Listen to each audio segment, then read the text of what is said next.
ಈ ಮುಂಜಾನೆ ಮೈಸೂರು ಮೃಗಾಲಯದಲ್ಲಿ ಒಂದು ಹೊಸ ದಿನದ ಆರಂಭ.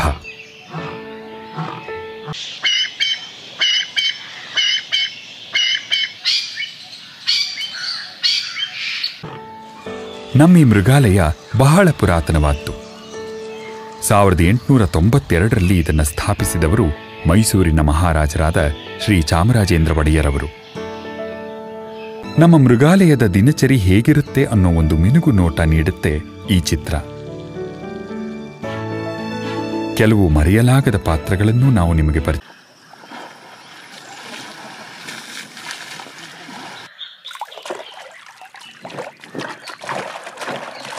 ನಮ್ಮ ಚಿರತೆಯ ಆವರಣಗಳಲ್ಲಿ ಒಂದು ಅದ್ಭುತ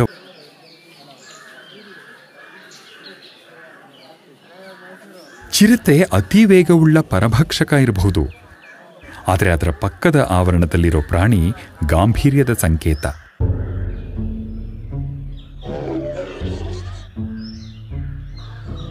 ಈ ನವಮನ್ಮಥ ಪೃಥ್ವಿ. ನಮ್ಮ ಮೃಗಾಲಯದ ಅನೇಕ ಹುಲಿಗಳ ಹಾಗೆ ಇವನ ತಾಯಿ ಕೂಡ ಮಾನ್ಯ, ನಮ್ಮ ಬಿಳಿ ಹುಲಿ. ಮಾನ್ಯ ಕೂಡ ನಮ್ಮ ಮೃಗಾಲಯದಲ್ಲೇ ಹುಟ್ಟಿದ್ದು. ಹಲವು ವರ್ಷಗಳಿಂದ ಅನೇಕ ಮರಿಗಳನ್ನು ಹೆತ್ತಿದ್ದಾಳೆ. ಆದರೆ ಇವೆಲ್ಲವೂ ಸಾಮಾನ್ಯ ಬಣ್ಣದ್ದೇ ಆಗಿವೆ. ಒಂದು ವಿಷಯ ನಿಮಗೆ ಗೊತ್ತಿಲ್ಲದೆ ಇರಬಹುದು. ಹಿಂದೆ ಭಾರತದ ಮೃಗಾಲಯಗಳಲ್ಲಿ ಕಾಡಿನ ಪ್ರಾಣಿಗಳನ್ನು ಸೆರೆ ಹಿಡಿದು ತರ್ತಾ ಇದ್ರು. ಆದರೆ ಈಗ ಅದಕ್ಕೆ ಅನುಮತಿ ಇಲ್ಲ. ಆದ್ದರಿಂದ ಬಗೆ ಬಗೆಯ ಪ್ರಾಣಿಗಳು ಇರೋ ಹಾಗೆ ಖಚಿತಪಡಿಸೋದಕ್ಕೆ ಬೇರೆ ಬೇರೆ ಮೃಗಾಲಯಗಳೊಂದಿಗೆ ವಿನಿಮಯ ಮಾಡಿಕೊಳ್ತೀವಿ. ಅಲ್ಲದೆ ಸೆರೆಯಲ್ಲೇ ಸಂತಾನೋತ್ಪತ್ತಿಯೂ ನಡೆಯುತ್ತೆ. ಸೆರೆಯಲ್ಲೇ ಹುಟ್ಟಿ ಬೆಳೆದ ಪ್ರಾಣಿಗಳು ಮೃಗಾಲಯದ ಬದುಕಿಗೆ ಚೆನ್ನಾಗಿ ಹೊಂದಿಕೊಂಡು ಹೋಗುತ್ತವೆ.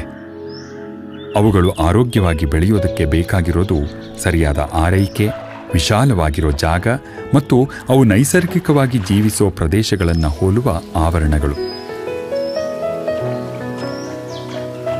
ಹೀಗೆ ಚೆನ್ನಾಗಿ ವಿನ್ಯಾಸಗೊಂಡ ಆವರಣಗಳು ಸುಂದರವಾಗಿರೋದಷ್ಟೇ ಅಲ್ಲ, ಪ್ರಾಣಿಗಳ ಯೋಗಕ್ಷೇಮಕ್ಕೆ ಅನುಕೂಲಕರವಾದ ರೀತಿಯಲ್ಲೇ ಇವೆ. ಉದಾಹರಣೆಗೆ ನಮ್ಮ ಸಿಂಹರಾಜನಿಗೆ ಈ ಬಂಡೆ ಬಹಳ ಮುಖ್ಯ. ಅದರ ಮೇಲ್ ಕೂತ್ಕೊಂಡು ಸುತ್ತಮುತ್ತಲೆಲ್ಲ ನೋಡೋದಕ್ಕೆ. ನಮ್ಮ ತೋಳಗಳಿಗೆ ತಮ್ಮ ಆವರಣದಲ್ಲಿರೋ ಈ ಮಣ್ಣಿನ ದಿಬ್ಬವೇ ನೆಚ್ಚಿನ ಸ್ಥಳ.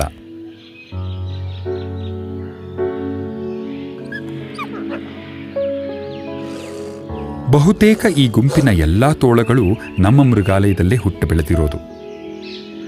ಇವುಗಳ ತಾಯಿ ರಾಣಿ ಮರಿಗಳನ್ನ ಬಹಳ ಚೆನ್ನಾಗಿ ಸಾಕಿ ಸಲಹಿ ಬೆಳೆಸಿದಾಳೆ.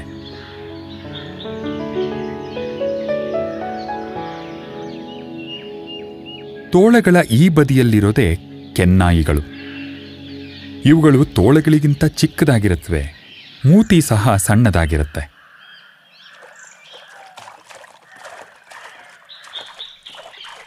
ಇವುಗಳೂ ಸಹ ಗುಂಪಿನಲ್ಲೇ ಬೇಟೆಯಾಡೋದು. ದೊಡ್ಡ ದೊಡ್ಡ ಗಾತ್ರದ ಪ್ರಾಣಿಯನ್ನ ಕೂಡ ಇವು ಸುಲಭವಾಗಿ ಕೊಲ್ಲುತ್ತವೆ, ಈ ಸಾಂಬಾರ್ ಜಿಂಕೆಯ ಹಾಗೆ. ಸಾಂಬಾರ್ನ ಸಾಮಾನ್ಯವಾಗಿ ನಮ್ಮ ಅನೇಕ ಕಾಡುಗಳಲ್ಲಿ ಕಾಣಬಹುದು. ಏಷ್ಯಾದಲ್ಲಿ ಇದೇ ಅತಿ ದೊಡ್ಡ ಜಿಂಕೆ. ಗಂಡಿನ ತೂಕ 350 ಕಿಲೋಗಳಿಗಿಂತ ಹೆಚ್ಚು ಇರಬಹುದು. ಅದಕ್ಕಿಂತಲೂ ಭಾರವಾಗಿರೋದು ಕಾಟಿ, ವಿಶ್ವದಲ್ಲೇ ಅತಿ ದೊಡ್ಡದಾದ ಕಾಡುದನ. ಗಂಡು 6 ಅಡಿಗಳಷ್ಟು ಎತ್ತರ ಇದ್ದು 1 ಟನ್ನಷ್ಟು ತೂಕ ತೂಗುತ್ತೆ. ಇದಕ್ಕೆ ತದ್ವಿರುದ್ಧವಾಗಿ ವಿಶ್ವದ ಅತಿ ಚಿಕ್ಕ ಸಸ್ಯಾಹಾರಿಯೂ ಇಲ್ಲಿದೆ, ಇಂಡಿಯನ್ ಮೌಸ್ ಡಿಯರ್ ಅಥವಾ ಕೂರ. ವಯಸ್ಸಿಗೆ ಬಂದಿರೋ ಇದನ್ನು ನೋಡಿ, ಕೇವಲ 13 ಇಂಚು ಎತ್ತರ, 3 ಕಿಲೋ ತೂಕ.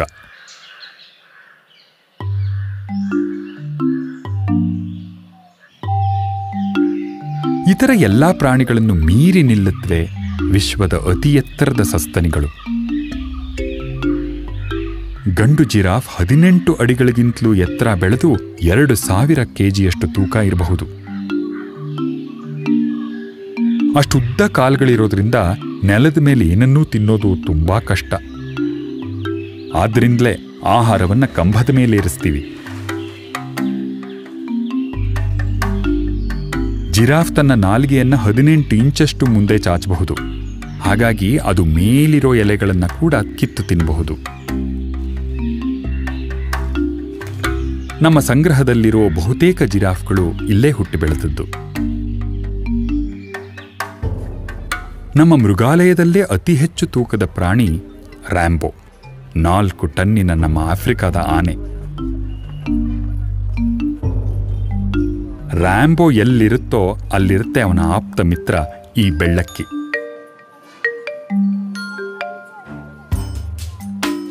ಆನೆ ಲದ್ದಿ ಕೀಟಗಳನ್ನು ಆಕರ್ಷಿಸುತ್ತೆ. ಈ ಬೆಳ್ಳಕ್ಕಿ ಅದನ್ನೆಲ್ಲ ತಕ್ಷಣ ಹಿಡಿದು ಬಿಡುತ್ತೆ. ರ್ಯಾಂಬೋಗೆ 20 ವರ್ಷಗಳ ಮೇಲಾಗಿದೆ. ಇಷ್ಟರಲ್ಲೇ ಅವನಿಗೆ ಸಂಗಾತಿಯನ್ನು ಹುಡುಕೋ ಆಸೆ ನಮ್ಮದು. ಅವಕಾಶ ಸಿಕ್ಕಾಗೆಲ್ಲ ನೀರಲ್ಲಿ ಆಟ ಆಡ್ತಿರ್ತವೆ. ಅದಕ್ಕೆ ನೋಡಿ, ಸ್ವಂತ ಶವರ್ ಕೂಡ ಇದೆ ಇವುಗಳಿಗೆ.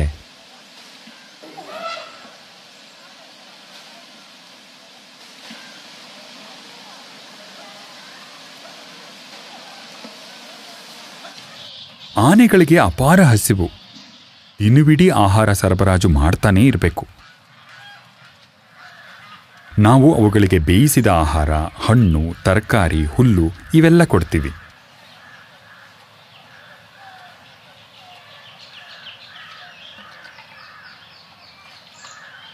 ನಮ್ಮ ಪ್ರಾಣಿಗಳಿಗೆ ಪೌಷ್ಟಿಕ ಆಹಾರ ನೀಡಿ ಅವುಗಳನ್ನು ಆರೋಗ್ಯವಾಗಿಡೋದೇ ನಮ್ಮ ಪ್ರಮುಖ ಆದ್ಯತೆ.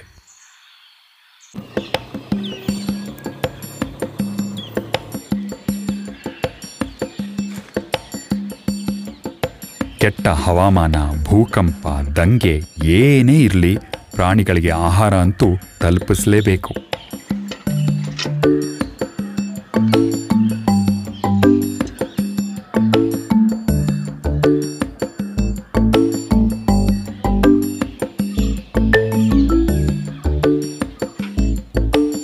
ಆಹಾರ ಹೆಚ್ಚಾಗಿರೋ ಕಡೆ ಆಹ್ವಾನವಿಲ್ಲದ ಅತಿಥಿಗಳು ಅದೆಲ್ಲಿಂದಲೋ ಪ್ರತ್ಯಕ್ಷ ಆಗಿಬಿಡುತ್ತವೆ. ಅನೇಕ ಸ್ವತಂತ್ರ ಜೀವಿಗಳು ಬಂದು ನಮ್ಮ ಪ್ರಾಣಿಗಳಿಗೆ ಹರಡಿರೋ ಔತಣದಲ್ಲಿ ಪಾಲ್ಗೊಳ್ಳುತ್ತವೆ. ಇವುಗಳಿಂದ ನಮ್ಮ ಮೃಗಾಲಯಕ್ಕೆ ಮತ್ತಷ್ಟು ಬಣ್ಣ, ಮತ್ತಷ್ಟು ಗೆಲುವು.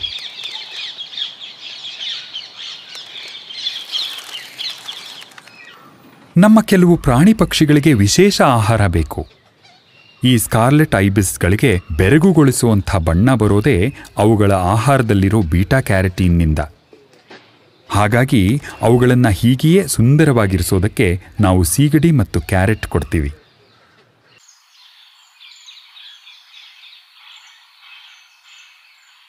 ನಮ್ಮಲ್ಲಿ ಹಲವಾರು ಜಾತಿಯ ಮೊಸಳೆಗಳಿವೆ. 2 ವಾರಕ್ಕೆ ಒಮ್ಮೆ ಅವುಗಳಿಗೆ ವಿಶೇಷವಾಗಿ ಮೀನು ಕೊಡ್ತೀವಿ. ಆದರೆ ನಮ್ಮ ನೀರ್ನಾಯಿಗಳಿಗೆ ಪ್ರತಿದಿನ ತಾಜಾ ಮೀನು ಬೇಕೇ ಬೇಕು.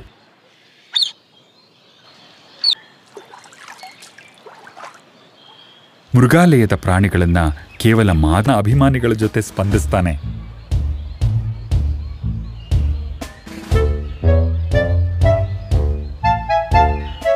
ನಮ್ಮ ಆನೆ ಅಭಿಗೆ ಒಣಹುಲ್ಲಿನ ಟೋಪಿ ಮಾಡೋದ್ರಲ್ಲಿ ಭಾರಿ ಖುಷಿ. ಅದನ್ನ ತಲೆ ಮೇಲೆ ಹಾಕೋದು, ತೆಗೆಯೋದು ಇದೇ ಅವನ ಕೆಲಸ.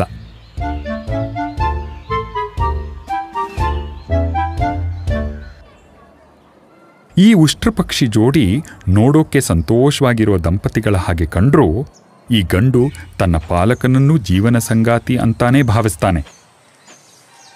ಅವನ ಹತ್ರ ಬರೋದೇ ತಡ ನಾಟ್ಯ ಮಾಡ್ತಾ ಅವನನ್ನು ಮೆಚ್ಚಿಸೋದಕ್ಕೆ ಪ್ರಯತ್ನಿಸ್ತಾನೆ.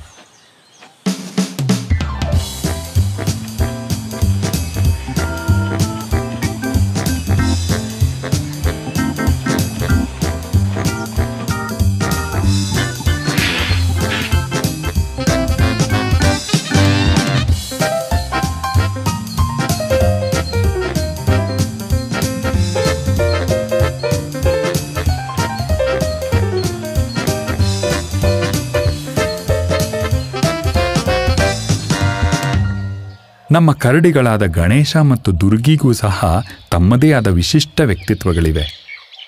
ಮರಿಗಳಾಗಿದ್ದಾಗಿಂದಲೂ ಒಂದನ್ನೊಂದು ಬಹಳ ಹಚ್ಚಿಕೊಂಡಿವೆ. ಗಣೇಶ ಸಾಹಸ ಪ್ರೇಮಿ. ಸದಾ ಕಾಲ ಏನಾದರೂ ಚೇಷ್ಟೆ ಮಾಡ್ಲಿಕ್ಕೆ ಹೊರಟಿರ್ತಾನೆ. ಆದರೆ ಅವನ ಸಂಗಾತಿ ದುರ್ಗಿ ಆರಾಮಾಗಿರೋದಕ್ಕೆ ಬಯಸ್ತಾಳೆ.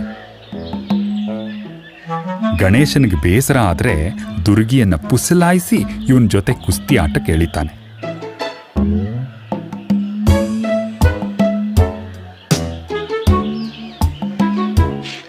ಇವೆಲ್ಲ ಬರೀ ಆಟಕ್ಕಷ್ಟೇ, ಯಾರಿಗೂ ಪೆಟ್ಟಾಗೋದಿಲ್ಲ.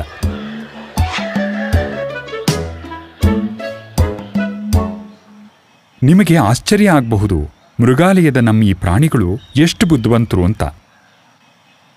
ನಾವೇ ಆದರೆ ಬಂಡೆ ಉಪಯೋಗಿಸೋದು ಸಾಮಾನ್ಯ, ಆದರೆ ಟೊಂಗೆ ಉಪಯೋಗಿಸೋದು ಬಹಳ ಚುರುಕು.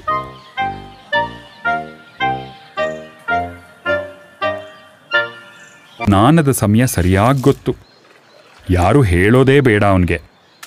ಸ್ನಾನದ ಜಾಗಕ್ಕೆ ತಾನೇ ಹೋಗಿ ಸಂಪೂರ್ಣವಾಗಿ ಶುಚಿಯಾಗುವವರೆಗೂ ಅಲ್ಲಿಂದ ಅಲ್ಲಾಡೋದಿಲ್ಲ. ವಿರಾಟನ ಹಾಗೆ ಹಲವಾರು ಪ್ರಾಣಿಗಳು ತಮ್ಮ ತಮ್ಮ ಪಾಲಕರ ಜೊತೆ ಒಂದು ನಿಕಟವಾದ ಬಂಧ ಬೆಳೆಸಿಕೊಂಡಿರುತ್ತವೆ. ಆದರೆ ಹುಷಾರಾಗಿರಿ, ಅವುಗಳ ಪಾಲಕರು ಮಾತ್ರ ಇಷ್ಟು ಹತ್ರ ಹೋಗ್ಬೋದು. ಆಲಯದಲ್ಲಿ ಪ್ರಾಣಿಗಳು ಆರೋಗ್ಯವಾಗಿ ಸಂತೋಷವಾಗಿರೋದಕ್ಕೆ ಕಾರಣ ಇಲ್ಲಿಯ ಕಾರ್ಯಕಾರಿ ವ್ಯವಸ್ಥೆ ಹಾಗೂ ಇಲ್ಲಿಯ 300 ಜನರನ್ನೊಳಗೊಂಡ ದಕ್ಷ ಸಿಬ್ಬಂದಿ. ಪ್ರಾಣಿಗಳಿಗೆ ಉಣ್ಣೆ ಚಿಗಟ ಎಲ್ಲ ತಗುಲ್ಕೊಳ್ಳುತ್ತೆ. ಅದಕ್ಕಾಗಿ ಅವು ಕಾಲಕಾಲಕ್ಕೆ ಚಿಕಿತ್ಸೆ ಪಡಿಬೇಕಾಗತ್ತೆ. ಇವತ್ತು ಈ ಬಾರಾಸಿಂಗ ಜಿಂಕೆಗಳ ಸರದಿ. ಸಾವಯವ ಕೀಟನಾಶಕವೊಂದನ್ನು ನೀರಿನ ಜೊತೆ ಬೆರೆಸಿ ಪ್ರಾಣಿಗಳ ಮೇಲೆ ಸ್ಪ್ರೇ ಮಾಡ್ತೀವಿ. ಇಲ್ಲಿ ಮುಖಾಮುಖಿ ನೋಡಬಹುದು. ವಿಶ್ವದಲ್ಲೇ ಅತಿ ಭಾರವಾದ ಹಾವು ಸೌತ್ ಅಮೆರಿಕಾದ ಹಸಿರು ಅನಕೊಂಡ ಮತ್ತು ಅತಿ ಉದ್ದವಾದ ವಿಷಪೂರಿತ ಹಾವು ಏಷ್ಯಾದ ಕಾಳಿಂಗ ಸರ್ಪ. ಈ ಥರದ ಗಂಡು ಸುಮಾರು 18 ಅಡಿಯಷ್ಟು ಉದ್ದ ಬೆಳೆಯಬಹುದು.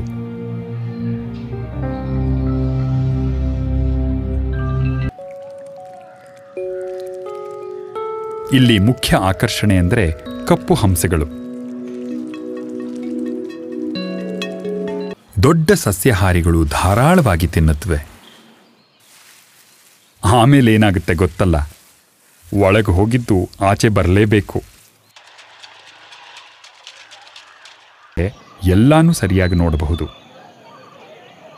ಸಾಧ್ಯವಾದರೆ ಮಧ್ಯಾಹ್ನ ಬರೋದು ತಪ್ಪಿಸಿ, ಯಾಕೆಂದ್ರೆ ಅದು ಪ್ರಾಣಿಗಳು ವಿಶ್ರಮಿಸೋ ಸಮಯ.